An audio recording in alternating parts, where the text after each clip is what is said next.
আসসালামু আলাইকুম বন্ধুরা, কেমন আছেন সবাই? আশা করছি ভালো আছেন। আল্লাহর রহমতে আমিও ভালো আছি। কিন্তু পুলিশদের যন্ত্রণার কারণে ভালো নেই।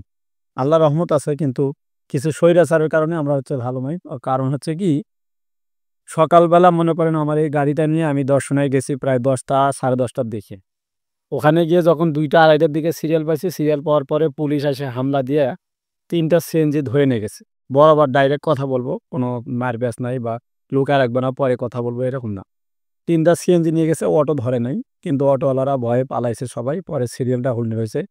পরে একটা ভাড়া পাইছিলাম এই যে সুলুঙ্গায়।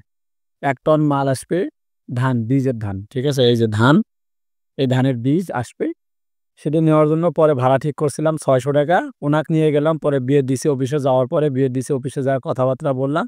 এখন উনি বলতেছে বিএডিসি অফিসে নাকি ধান নাই। এখন ওই যে আবার শাপলা চত্বর পার হয়ে ১০-১৫ হাত পার হয়ে ওই পাশে একটা সেলস অফিস আছে। মানে বিএডিসির সেলস অফিস আছে, সেখানে নাকি ধান আনতে হবে।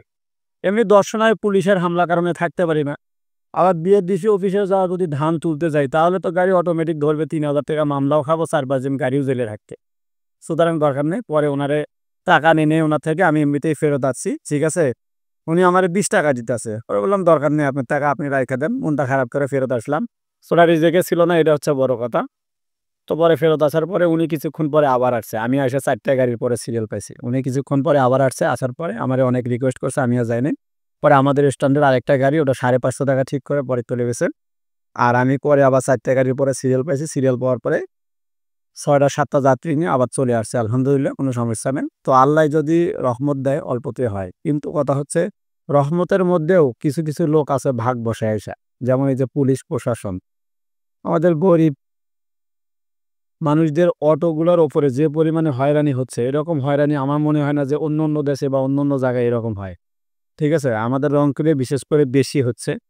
আমাদেরও কিছু ভুল আছে। আমাদের সিটি কর্পোরেশনের নাম্বার নেই। আমরা সিটিতে ঢুকি, এটা হচ্ছে আমাদের ভুল। কিন্তু আমরা ঐরকম মেইন রোডে বা সিটির ভেতরে ঢুকে ভাড়া মারি না। আমরা যে লোকগুলাকে স্থান থেকে নিয়ে যাই এখান থেকে, সেই লোকগুলোকে আবার নিয়ে আসি। আমরা ভেতরে ঢুকে উশৃঙ্খল বা যানজট বা করি না। বেশি ঝামেলা করে হচ্ছে এলাকার গাড়ি। আমরা তো ঐরকম ঝামেলা করি না। সুতরাং সবাই ভালো থাকবেন। আমার এই চ্যানেলটি এখনো যারা সাবস্ক্রাইব করেননি অবশ্যই সাবস্ক্রাইব করবেন। আর আমার ফেসবুক সাহাবিলাল, সবাই যুক্ত হয়ে যাবেন। সবার জন্য ভালোবাসা রইল অবিরাম। সবাই ধন্যবাদ। সবাইকে ভালোবাসা